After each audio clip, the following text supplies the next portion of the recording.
Good afternoon. I'm sure many of you would be looking towards lunch. And before that, congratulations to all the three winners. The subject is about technical education, but before that, I would like to know from each of you, since morning we have been talking about the new education policy, and of course we are focusing more on school education and general education in particular, but when it comes to professional education, we do not have, we mean the lay person, they do not have much insights into it. So since that launch in 2020 till now, how this new education policy is impacting professional courses, particularly I'll start from law, Professor Krishna Swamy. How do you see the changes in legal education in India? Yeah, thank you for the invitation to be here and for the opportunity to be on this panel. The national education policy had a narrow focus on law, by which I mean it was about the entire area of higher education and with a very small segment on law. And the part on law had just, to my mind, three important elements. First, for all of the national law universities to scale up in just the number of students we admit, the number of faculty we have. Second, for all single faculty universities, and this I think applies across all technical universities, to become more multidisciplinary. Multidisciplinary in the way we approach professional education, but also offer a wider array of courses. And third, that we bring a much stronger research orientation to our work. And there's this sense in which, there's language in the national education policy that talks about research and sort of paying attention to the globalizing of professions. So these were the three elements that I understood to be key elements of the national education policy as they apply to universities such as ours. And I'm happy to say that this aligns very nicely with what we do at NLS. So we have expanded more than threefold, from an 80-strong undergraduate class to a 300-strong undergraduate class in the last 3 years. And from a faculty which is about 25, 26 to about 100 in July 2024. And a research orientation that has, whether you look at these rankings, the India Today rankings, or you look at any other ranking system around research, we've managed to grow it 3 or 4 times, 300 to 400% in the last 3-4 years. So for us, the national education policy was well directed, and it was along the lines of what we were keen to do anyway. And so we've really stepped on the gas. That's what the last 3-4 years have been about for us. Professor Sagar, IITs have always been great institutes. What are the new positives that this NEP has added to IIT Delhi or IITs in general? I think maybe I'll just follow up. In many ways, much of the things that are in the NEP are things we already were doing. Right? In fact, I went back to the NEP, and they had this statement there that says, the purpose of quality higher education is more than the creation of greater opportunities for individual employment. It represents the key to a more vibrant, socially engaged, cooperative communities and a happier, cohesive, cultured, productive, innovative, progressive, and prosperous nation. So basically, from an engineering perspective, if you really take this to heart, it means that you have to be thinking about how to train students who have solid engineering foundations. But, for example, multidisciplinarity, which was just mentioned, is very much needs to be part of that education. And that is 2 dimensions. One is broadening the skill sets that you have beyond your narrow discipline. So, for example, if you're mechanical engineering, you should actually have some exposure to computer science. but also is broadening your horizons in a more philosophical sense. So that's why, for example, IITs always have had a very strong humanities and social sciences part of their curriculum. The second thing, again, as was mentioned, is research. Again, we've always been very good at research. I think the one additional impetus that the NEP gives us is in thinking about a greater engagement with the practitioner world for research. Because I think if you really want to be thinking, as the minister was also saying, if you want to be thinking about the application of your research to engage with the big challenges of the day, you do need to be engaging with practitioners. And we've been, therefore, doing much more of that at IIT Delhi, thinking about how to partner with various kind of practitioner entities, whether it's firms or even civil society and even with government agencies. I think the last point I want to kind of make again, which is talking about turning institutions into kind of broader institutions. We, again, at IIT Delhi have been, in the last few years, taking some significant steps in that direction. We've just set up a school of public policy, which actually I founded at IIT Delhi. We've set up a department of design. We've greatly strengthened our humanities and social sciences and management program. So we are becoming, I should say, maybe a more well-rounded university. And that, again, is in line with the NEP. So I think many different ways in which we were already moving in that direction, but the NEP kind of provides an additional impetus for us to move in that direction and really focus on training students, not just engineers, but really critical thinkers who can take scientific and technical knowledge, use that much more usefully, but also understand its relationship to society and the broader world. I'll stop with that. Thank you. Thank you. Dr. Gupta, in your institute, how do you see the changes post-NEP? I think what really was important for us was the quality and the competency-based, what Sir really, talked about a minute ago. And that really upscaled out everything for us, churning out the graduates, which were like competent enough to themselves, with full of confidence and full of knowledge. When it comes to quality in the curriculum, what it helps is, for example, if they know about, this is the kind of infection control procedures which is engraved, including having the clinical hands-on experience, which is very, very important. Otherwise, what happens is that you need to have the entire skill set to be developed later when they get into the practice. Over 3 decades of experience that I have, being an educator, being, into various boards of selection committees and so forth, what I've really observed is that it's only the grade A and the grade B cities where these, the graduates who get, from these universities, they're employable. It's hard to have, the most of the students, it's very difficult even to stand alone to themselves. So I think what is important is to have a kind of a quality-based curriculum which has to be set into and to give them the kind of hands-on experience. We are not talking about something which is very high-tech, for example. Now, we are looking for something like a medical tourism, for example.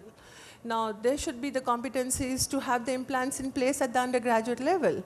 But having said that, we need to have the faculty which have the developed, they need to be given a kind of, at the same time, because they are the ones who are going to impart across further to the students. So it's a complete chain which needs to come into foray. I mean, if I just give you an example, and this is something which I'm talking about the dental part of it, because from 3rd year, final year students, they're able to manage their patients to themselves. And there is a very broad-based kind of, discussion, even if it is something which has fallen apart, and then, there's a hand-holding kind of a thing which is there. The quality standards percolates from the top management, performance-based, and everything is into place. Audits are there in place, for example. But when it comes to medical education now, for the medical faculty, fraternity, they need to have something which is community-based, for example. Now, when they graduate, they should be able to at least tackle medical emergencies. They should know what is infectious disease, for example. They should be able to identify that. And at the same time, have the kind of a broad-based spectrum for the same, so that when they go in the community, even the graduate at the MBBS level, they can, do that, for example. So those kind of amendments are required. And we should have a competency-based monitoring, which is Sir ne bola abhi. He says, assessment nahi hoga to nahi karenge. So competency-based assessment. I mean, aapka hi apna data hai. If you go to December 2023, where we say like, the students are going abroad are like $40 billion, which goes, as the kind of expenditure which was there in 2022.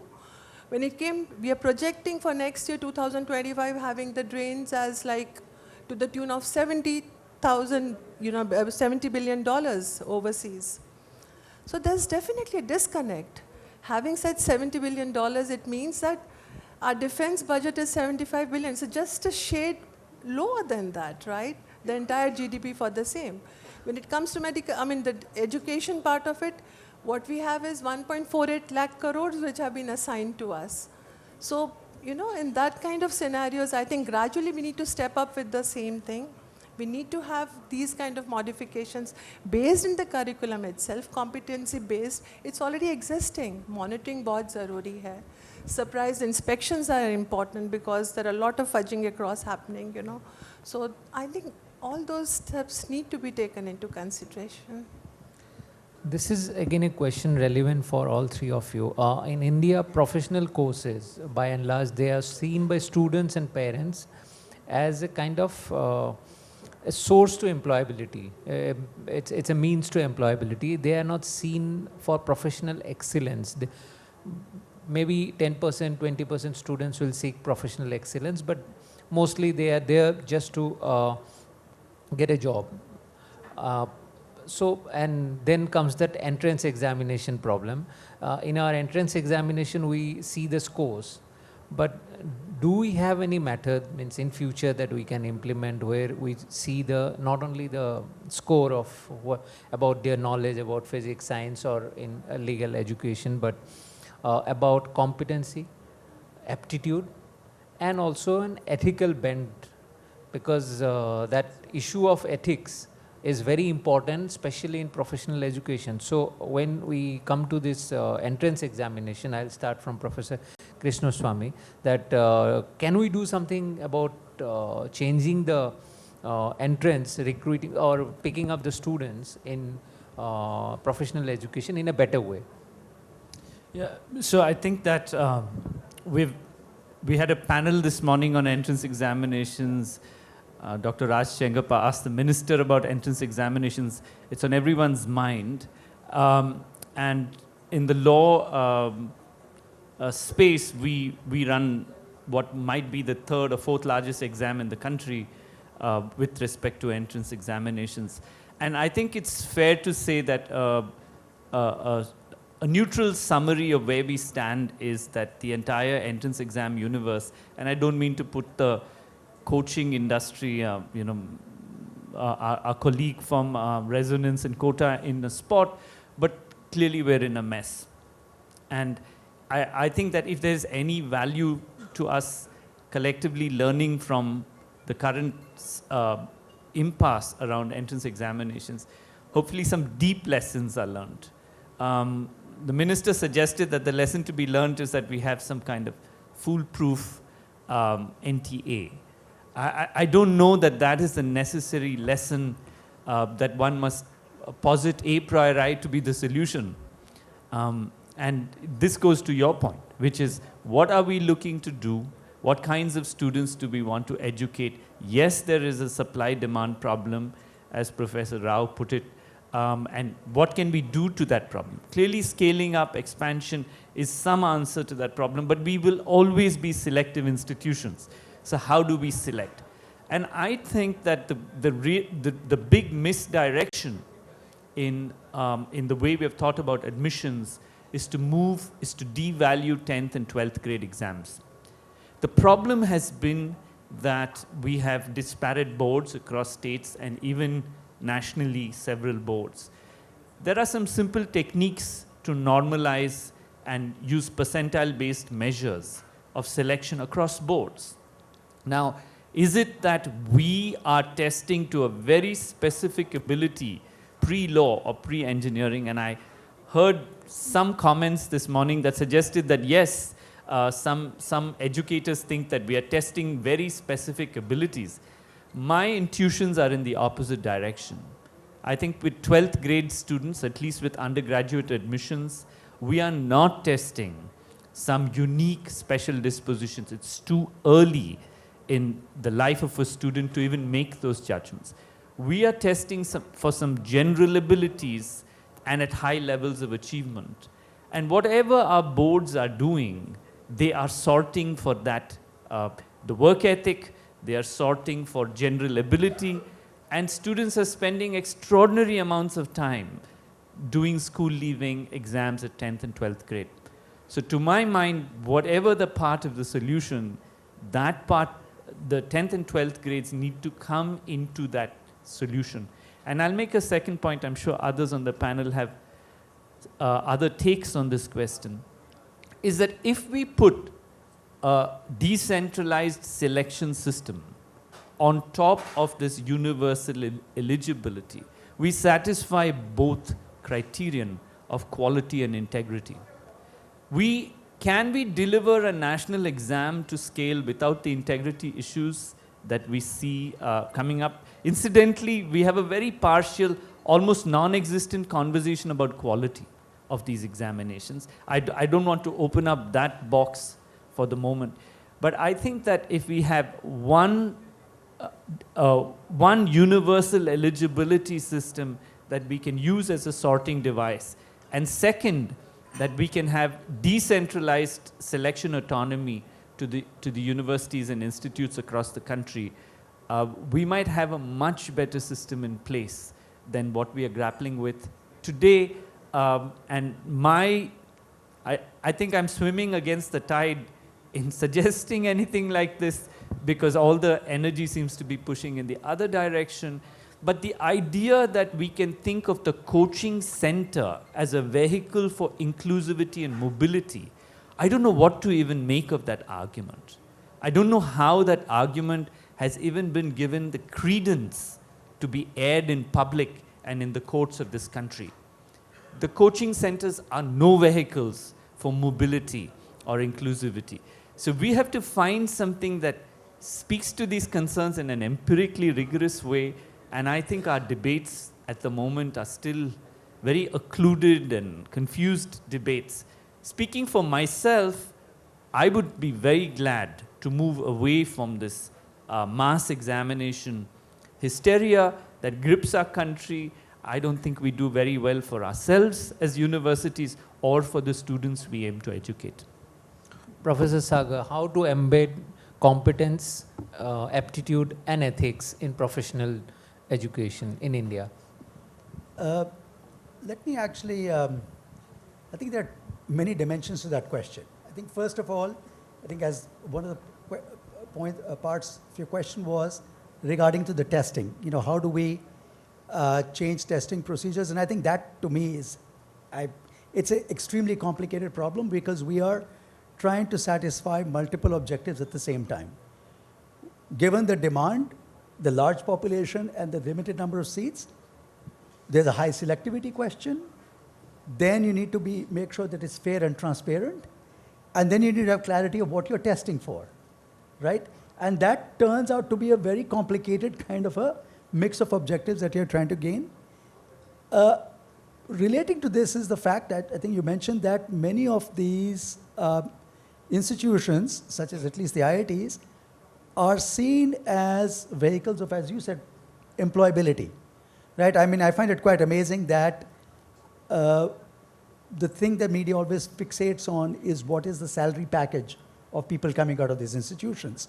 I think the minister talked about the fact that, the billionaire son who wants to be a carpenter, right? This notion of following your passion instead of following the money is also, in some senses, what leads to these large numbers of people wanting the same kind of jobs that gives them this notion of professional employability. And I think the last is, after the exam, when students come into our institutions, I think what is our engagement with them? We certainly find at IIT Delhi, I think most of the IITs, students are doing much more than just engineering. They gain a certain set of skills at IIT, and then they go off to do all kinds of things with that. Whether they go into, stay in the technical area, they go into law, they go into economics, they go into public policy, they go into entrepreneurship. So in some senses, I think part of it is also helping them understand that their time at an institution like this is a time to develop professionally and open up greater opportunities for themselves in order to really do what they enjoy doing. And that means also a different kind of engagement with students, right? Not just imparting kind of narrow technical knowledge to them, but really engaging them to help them grow as individuals and effectively be able to define for themselves what excites them. So really, I think this is a problem that at many different levels one can think about that. It's a huge challenge, but we still have to try on how to do better on that. Thank you. Dr. Gupta, I will make it very straight. Means, how can we produce ethical doctors? It's a very, very tricky question that you're asking me, but I'll just put a little, data which has come up from the WHO, which says that of the patients who are admitted, which are in the low-income countries or middle-income groups, including India, 10% of them, they have a devastating outcomes. If I say it's a devastating not only for the individuals, but it is also devastating for the families which are associated along with them. And the simple reason for this is that the quality is not in place. There's a complete disconnect to that. If you have doctors who are not able to diagnose it properly, they're not able to give the right kind of prescription, they overwrite about the investigations. When it comes to the infrastructure or the practices which are there, it's not in place, it has to be there. It means that we need to have a kind of a quality education which has to come into place in the curriculum itself. They need to be completely, I think each and every professional, unke andar it should be inbuilt that this is how it has to be done, right? And it just then goes seamless, because when you go into practice, it will be automatically done. We don't really have to, make any efforts after that. So I think the moment we do come into place with this kind of little concepts which come into fore, whether it is the redesigning about the curriculums, whether it is bringing into different kind of already which are with the standards which are quality standards which are already in place. There are few institutes like ours, for example. There are others as well, and we handhold the other institutes and bring them into we help them to bring the kind of quality into place.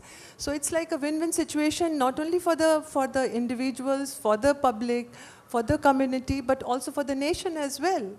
I mean, and then this is what we are looking for when it comes to employability, because why do we say?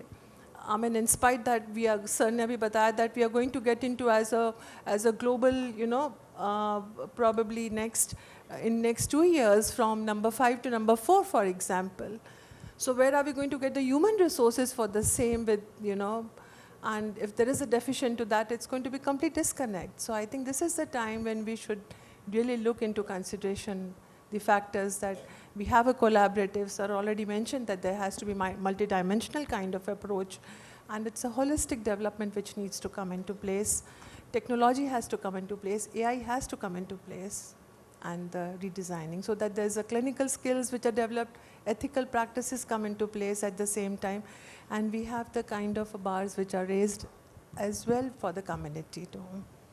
Thank you so much. This needed a much longer discussion, but time is up. I'll have to wrap up this discussion. Thank you so much for being here.